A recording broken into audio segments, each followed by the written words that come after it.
Hello बच्चों। तो अपना ये वेक्टर चल रहा है, चैप्टर नंबर 4 का एक टॉपिक है वेक्टर। तो वेक्टर में हमने बहुत सारे पढ़ चुके हैं। आज हम ये देखेंगे कि वेक्टर का एडिशन कैसे होता है। जैसे स्केलर का एडिशन तो क्या डायरेक्ट हो जाता है, जैसे 5 + 6 है तो आप बोल दोगे 11। स्केलर क्वांटिटी तो डायरेक्ट ऐड होती है, नॉर्मल एडिशन होता है इसका। लेकिन वेक्टर एडिशन सिंपल तरीके से नहीं होता है। अगर कोई क्वांटिटी वेक्टर है और उसकी कोई डायरेक्शन है, जैसे 5i + 6j, तो अब इसको अगर ऐड करना है तो इसको ऐड एक सिंपल वे में नहीं किया जा सकता। हमें इसके लिए रूल्स लगाने होते हैं, लॉज लगाने होते हैं। तो वेक्टर एडिशन के टोटल 3 लॉज हैं, ट्राइंगल लॉ, पैरेललोग्राम लॉ और पॉलीगॉन लॉ। तो पहले हम इन लॉ के बारे में डिस्क्राइब करते हैं कि ये होते क्या हैं और कैसे इनसे वेक्टर को ऐड किया जाता है। तो सबसे पहले मैं बात कर रहा हूँ ट्राइंगल लॉ की, ठीक है। तो ट्राइंगल लॉ क्या होता है कि जैसे मान लो आपको 2 वेक्टर को ऐड करना है, एक है वेक्टर ए और दूसरा वेक्टर है बी। इन 2 वेक्टर्स को आप ऐड करना चाहते हो, ठीक है। इनकी डायरेक्शन कुछ भी हो सकती है, इधर हो सकता है, बी हो सकता है, इधर हो, कहीं भी हो। हम तो एक कॉमन फार्मूला निकाल लेंगे और फिर उससे ऐड करना सीख लेंगे। तो हम सबसे पहले क्या करेंगे, इसका एक इजी डायग्राम बनाते हैं और उसी डायग्राम के थ्रू हम इसका रिजल्टेंट वेक्टर, मतलब इनके एडिशन से जो मिलता है, इनके एडिशन से मिलता है मान लो r। तो ये r के बारे में हमें पता करना है कि ये क्या होगा। जब इनका एडिशन करेंगे तो रिजल्ट क्या मिलेगा हमें, r। अब इस r का मैग्नीट्यूड क्या होगा, इसकी डायरेक्शन क्या होगी, ये सारी चीज़ें हमें यहाँ पे पढ़नी है। तो सबसे पहले ट्राइंगल लॉ ये कहता है कि ये तो आपने ट्राइंगल की एक साइड बना दी और इसको आपने पैरेलल शिफ्ट किया। पैरेलल शिफ्ट आप किसी भी वेक्टर को जब करते हो, इसको उठा के ऐसे लाओगे पैरेलल, तो ये चेंज नहीं होगा। पर इसको उठा के आपने ऐसे कर दिया तो ये चेंज हो जाता है वेक्टर। वेक्टर की डायरेक्शन चेंज नहीं होनी चाहिए, उसका मैग्नीट्यूड नहीं चेंज होना चाहिए, यानी इसको पैरेलली तो आप कहीं भी ट्रांसफ़र कर सकते हो। ये देखो, पैरेलल ट्रांसफ़र करके मैंने इस वेक्टर ए के हेड को इस बी की टेल से मिला दिया। ये टेल और हेड मिल गया, इसको पैरेलली ट्रांसफ़र किया इधर। तो 2 साइड मेरे पास ट्राइंगल की बन चुकी हैं इन द सेम ऑर्डर, एक ही ऑर्डर में जा रही है ये साइड। अब मैं बनाऊंगा third side of this triangle. ये है थर्ड साइड। ये 2 साइड तो मुझे दो वेक्टर दिए गए थे, उनसे मैंने बना ली। एक साइड तो ए है और बी को मैंने इसके ऊपर इस तरीके से शिफ्ट किया पैरेलल कि जो बी की टेल थी वो ए के हेड से जाके मिल गई। तो ट्राइंगल की 2 साइड इस तरीके से बन गई हैं। अब ट्राइंगल की जो थर्ड साइड मैं बनाऊंगा, और वो साइड मुझे सेम ऑर्डर में नहीं बनानी, अपोजिट ऑर्डर में बनानी। मतलब ये ऐसे जा रहा है सेम में, ये भी इधर जा रहा है। तो अगर मैं ऐसे बना देता तो ये साइकिल कंप्लीट हो जाती, पर ये साइकिल को मुझे कंप्लीट नहीं करना, बल्कि इसको मुझे अपोजिट डायरेक्शन में बनाना है। तो जो साइड मैंने अपोजिट डायरेक्शन में बनाई है वो होता है इनका रिजल्टेंट वेक्टर, ये वाला। तो इस तरीके से मुझे r वेक्टर मिल जाएगा और ये है पूरा ट्राइंगल लॉ। अब इस वेक्टर का मैग्नीट्यूड क्या होगा, इसकी डायरेक्शन क्या होगी, ये हम आगे निकालेंगे फॉर्मूले से। अभी तो हम केवल लॉ को पढ़ रहे हैं। लॉ क्या कहता है, if 2 vectors represented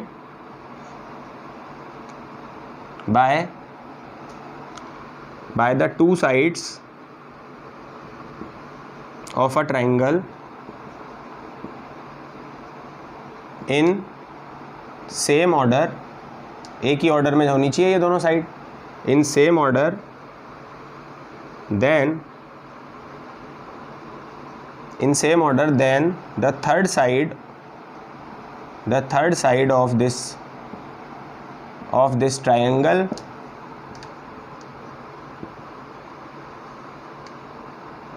represent the resultant vector। ये जो थर्ड साइड है ये रिप्रेजेंट करती है किसको, रिजल्टेंट वेक्टर को, इन अपोजिट ऑर्डर, ठीक है।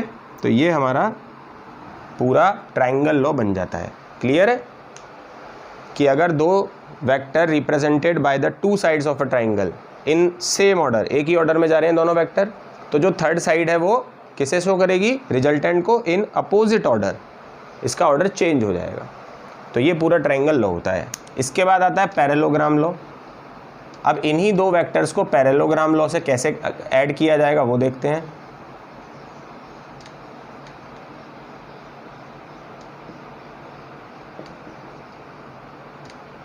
पैरेललोग्राम लो।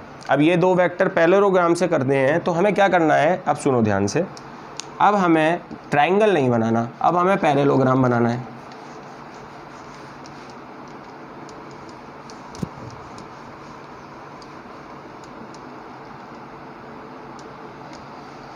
अब हमें बनाना है पैरेललोग्राम। तो पैरेललोग्राम बनाते हैं। एक साइड तो ये है ही ए, साइड ए। अब हमने क्या करा है, इस बी साइड को, ये बी साइड दिख रही है, इसको अब ऐसे शिफ्ट करो कि दोनों की टेल से टेल मिल जाए।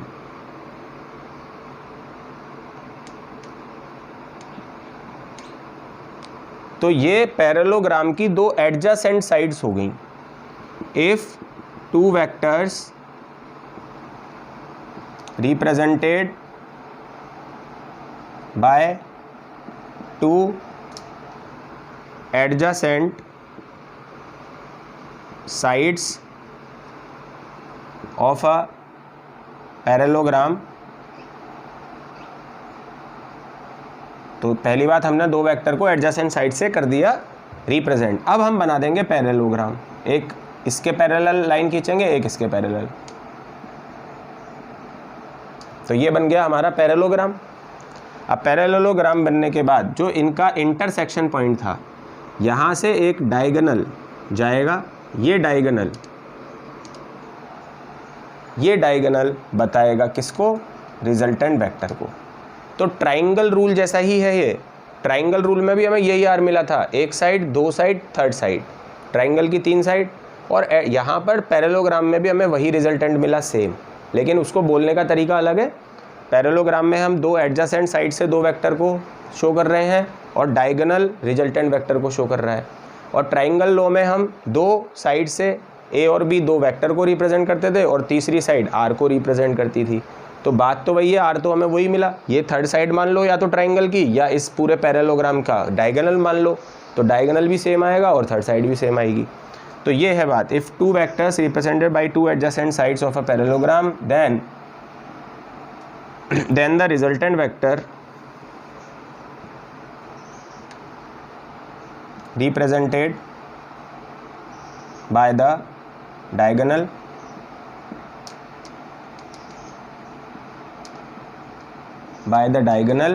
of this parallelogram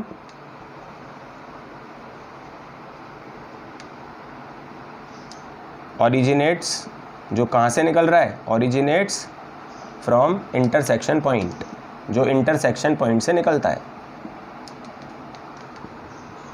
तो ये पूरा आपका हो गया पैरेललोग्राम लॉ। थर्ड नंबर आता है पॉलीगॉन। Polygon law.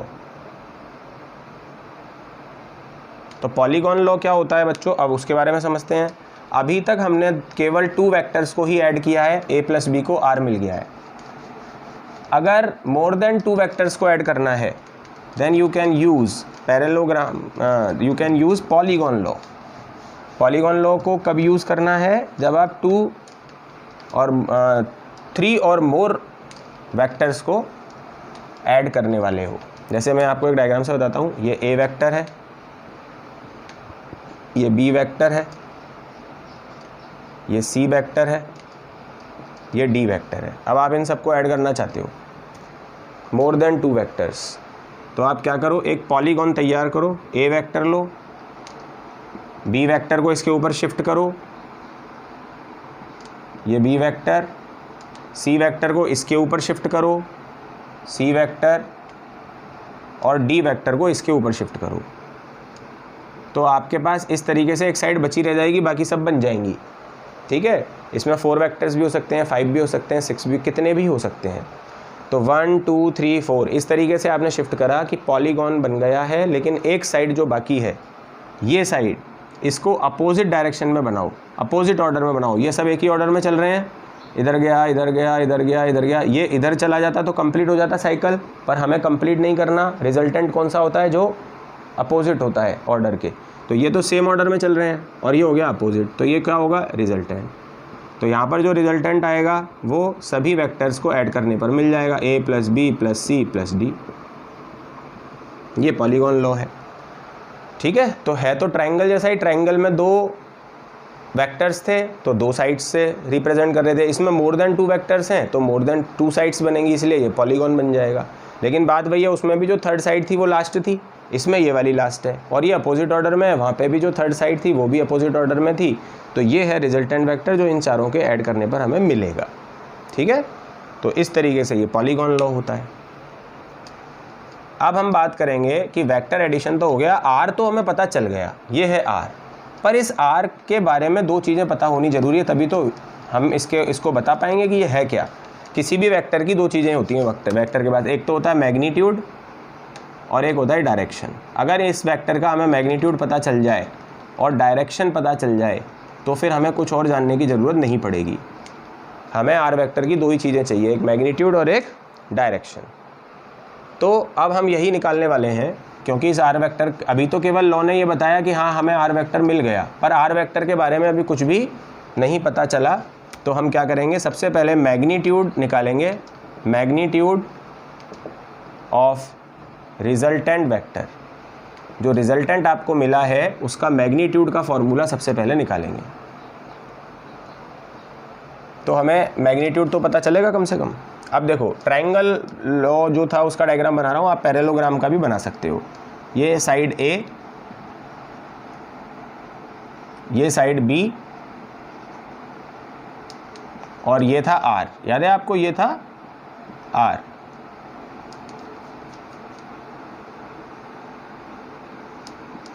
ये था आपका side R, third side of triangle in opposite order, ये था आर। अब यहाँ पर हम क्या करते हैं, सबसे पहले इस ए को थोड़ा सा आगे बढ़ाकर और यहाँ से एक परपेंडिकुलर डाल देते हैं। ठीक है, यहाँ पर हम इसको नेम दे देते हैं पी क्यू एस टी, ये इसका हमने नाम दे दिया। आर नहीं रखा क्योंकि आर है रिजल्टेंट वेक्टर, तो पी लिख दिया, क्यू लिख दिया। ठीक है, इसको लिख दो एस और इसको लिख दो टी। इस एंगल को हम मान लेते हैं थीटा। तो थीटा किस किस के बीच का एंगल है, यहाँ लिख देता हूँ, थीटा एंगल है बिटवीन ए एंड बी। ये हमें गिवन होता है, ये वाला एंगल हमें क्वेश्चन में दिया जाता है कि ए और बी जो आपको दिए गए हैं तो गिवन होंगे ना, तो इनके बीच का एंगल आप बता सकते हो थीटा कितना है। एक एंगल होता है फाई, 2 एंगल होते हैं यहाँ फाई। ये एंगल होता है between, angle between A and R. ये हमें फाइंड करना होता है, ये हमें गिवन नहीं होता, इसको हमें क्या करना होता है, फाइंड। तो क्लियर है, ये 2 एंगल होते हैं जो आपको दिख रहे हैं आराम से। Theta is the angle between A, ये A and B, A and B, और phi is the angle between A and R. Theta हमें गिवन होगा क्वेश्चन में, फाई हमें फाइंड करना होगा। तो ये सब कुछ हो जाने के बाद अब मैं क्या करने वाला हूँ, ये जो ट्रायंगल आपको क्यू एस टी दिख रहा है, from triangle Q S T, इसमें सबसे पहले मैं एक फार्मूला लगाता हूँ साइन थीटा। तो साइन थीटा क्या होता है, परपेंडिकुलर अपॉन हाइपोटेनस। तो परपेंडिकुलर कौन सी साइड है, एस टी, और हाइपोटेनस होता है 90 के सामने यानी कि बी। इसमें डायरेक्शन नहीं लगानी, इस पूरे डेरिवेशन में कहीं भी बी हो, ए हो, आर हो, उसके ऊपर वेक्टर का साइन नहीं लगाना। तो साइन थीटा कितना हो गया, एस टी अपॉन बी। तो एस टी जो साइड है वो कितनी आ जाएगी, B sine theta. Equation number 1 आ गई। साइड एस टी कितनी आ गई, बी साइन थीटा। इसको मैं यहाँ लिख देता हूँ, ये मैंने फाइंड कर ली, बी साइन थीटा। अब इसी वाले ट्रायंगल में मैं कॉस थीटा निकालता हूँ। कॉस थीटा होता है B upon H, base upon hypotenuse. तो बेस हो गया इसमें क्यू टी, बेस हो गया क्यू टी, और हाइपोटेनस हो गया 90 के सामने अगेन बी। तो क्यू टी कितना आ गया, B cos theta. Equation number 2, Q T आ गया, ये वाली साइड आ गई बी कॉस थीटा। तो 2 साइड जो हमारी अननोन थी, एक तो एस टी एक क्यू टी, उनकी लेंथ हमारे पास आ चुकी है। एस टी की लेंथ बी साइन थीटा आ चुकी है, इस ट्रायंगल का यूज़ करके हमने निकाली है, और क्यू टी की लेंथ बी कॉस थीटा आ चुकी है। तो सबसे पहले हम ये करते हैं, इसको लेंथ निकाल लेते हैं। लेंथ निकालने के बाद जब ये आएगी तो फिर हम पाइथागोरस थ्योरम लगा देंगे। पाइथागोरस थ्योरम क्या कहती है, ये कहती है हाइपोटेनस का square is equals to perpendicular का स्क्वायर प्लस बेस स्क्वायर, यही होता है। तो ये आप कौन से ट्रायंगल में लगा रहे हो? फ्रॉम ट्रायंगल, बड़ा ट्रायंगल PST, इस वाले ट्रायंगल में लगा रहे हो PST, ये पूरा ट्रायंगल बड़ा वाला। इसमें हाइपोटेनस कौन सा है? ये 90 का एंगल है, 90 के सामने हाइपोटेनस है R, वेक्टर नहीं लगाना कहीं पे भी, R स्क्वायर। परपेंडिकुलर होता है इस एंगल जो बन रहा है इसके सामने, ये ST का मतलब B साइन थीटा, ये हो गया B साइन थीटा का होल स्क्वायर। और बेस है पूरा PT, P से लेकर T तक, ये पूरा बेस। तो बेस में P से Q तक और Q से T तक आएगा, यानी A plus B cos theta, A plus B cos theta का होल स्क्वायर, ये पूरा बेस होगा। क्लियर हो गई आपको बात? हाइपोटेनस हो गया R square is equal to perpendicular हो गया B साइन थीटा का होल स्क्वायर, और बेस यहाँ से यहाँ तक पूरा, जिसमें A और B कॉस थीटा दोनों को हमें ऐड करके निकालना पड़ेगा, A plus B cos theta. अब इसको सॉल्व करते हैं। R square is equal to, पहले इसको करते हैं solve, B square sine square theta, इसका भी स्क्वायर कर दिया, इसका भी कर दिया। इसको A प्लस बी के होल स्क्वायर से ओपन कर देते हैं, A square plus B square, ये B का स्क्वायर कर दिया, प्लस 2A और ये पूरा B। क्लियर है? ये तो होगा R स्क्वायर, इसका दोनों का स्क्वायर कर दिया, B square sine square theta, plus A plus B के होल स्क्वायर से खोला, A square plus B square plus 2A और ये पूरा B।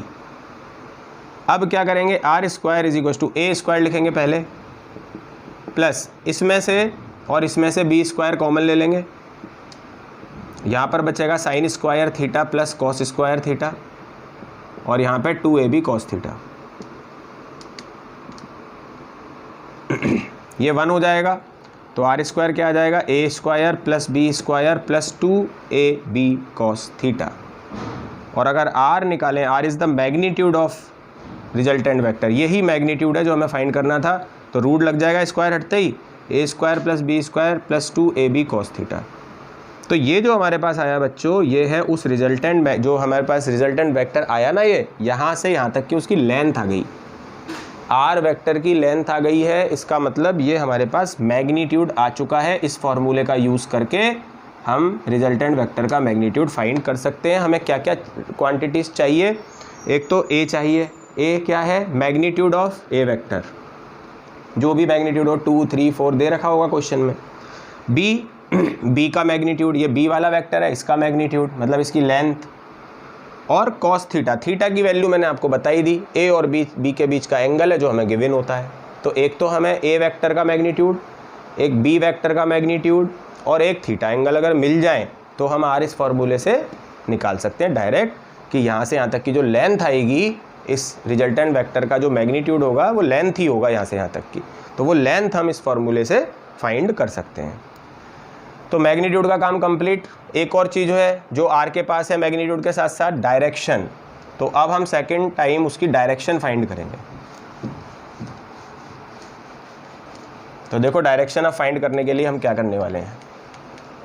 अब सेकंड में हम डायरेक्शन, या डायरेक्शन ही लिख देता हूँ, मैग्नीट्यूड हो चुका है। अब direction of resultant vector, direction और निकाल लो, काम कंप्लीट हो जाएगा। रिजल्टेंट वेक्टर के पास दो ही चीज़ें हैं, एक मैग्नीट्यूड है, एक डायरेक्शन है। तो डायरेक्शन निकालने के लिए बच्चों एक्चुअली हमें ये एंगल चाहिए फाई, क्योंकि ए तो हमें गिवन है, ए वेक्टर हमें दिया गया है गिवन। अगर ये फाई एंगल हम निकाल लें, भैया ये 45 डिग्री आया, तो 45 डिग्री हम बना देंगे अगर यहाँ से, तो हमें आर की डायरेक्शन पता चल जाएगी कि नहीं। तो आर की डायरेक्शन फाइंड करने के लिए एक्चुअली हमें क्या चाहिए? This angle phi. अगर ये फाई एंगल हम फाइंड कर लेंगे तो the direction of resultant vector भी हमें मिल जाएगा। तो ये फाई अब हमें कैसे फाइंड करना है वो हम देखते हैं। तो हम अगेन एक ट्राइंगल बड़ा वाला ले रहे हैं PST, फ्रॉम ट्राइंगल PST, और इससे हम निकाल रहे हैं tan फाई। tan फाई क्या होता है? P upon B, P upon B, perpendicular upon base. तो फाई के सामने परपेंडिकुलर हो गया ये वाला, दिख रहा है आपको, B sine theta, B sine theta divided by base, पूरा ये बेस यहाँ से यहाँ तक, ये बेस कितना था, a plus B cos theta. तो यहाँ से अगर हम फाई को देखें तो उधर जाके टेन इन्वर्स का हो जाता है, हमेशा याद रखना टेन उधर जाएगा तो इसको हम ऐसे लिखते हैं, फिर टेन इन्वर्स मतलब टेन यहाँ से यहाँ चला गया तो ये टेन इन्वर्स हो जाता है, और ये हो गया b sine theta upon a plus B cos theta. तो इससे हमें फाई मिल जाएगा, और फाई अगर हमें मिल गया तो हम बता सकते हैं फाई एंगल के अकॉर्डिंग कि आर की डायरेक्शन कहाँ है, क्योंकि a हमें गिवन है और फाई हमने फाइंड कर लिया, तो उसके अकॉर्डिंग हम एंगल बना के बता सकते हैं आर इधर जा रहा है। तो ये दो फार्मूले हैं जिससे हमें क्या मिल जाता है, पूरा पता चल जाता है कि जो वेक्टर एडिशन से हमें रिजल्टेंट वेक्टर आर मिला उसका मैग्नीट्यूड क्या था और उसकी डायरेक्शन क्या थी। अब इसके कुछ स्पेशल केसेस होते हैं थीटा के अकॉर्डिंग, तो ये दो फार्मूले तो हमारे पास आ ही चुके हैं। जैसे कि अब मान लो मैं आपको फर्स्ट केस कहता हूँ, if theta is equal to 0 degree. अब थीटा अगर 0 होगा तो फिर आर कितना आएगा, root A square plus B square plus 2ab cos 0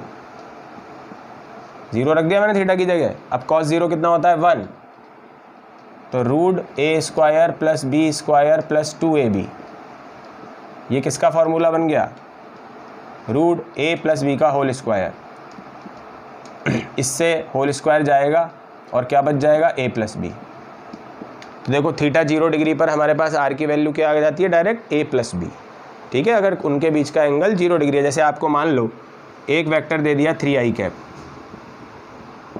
ठीक है, और दूसरा वेक्टर इसी डायरेक्शन में दे दिया मान लो 4i कैप, तो दोनों की डायरेक्शन सेम हो गई। i कैप मतलब x एक्सिस की तरफ जा रहे हैं दोनों।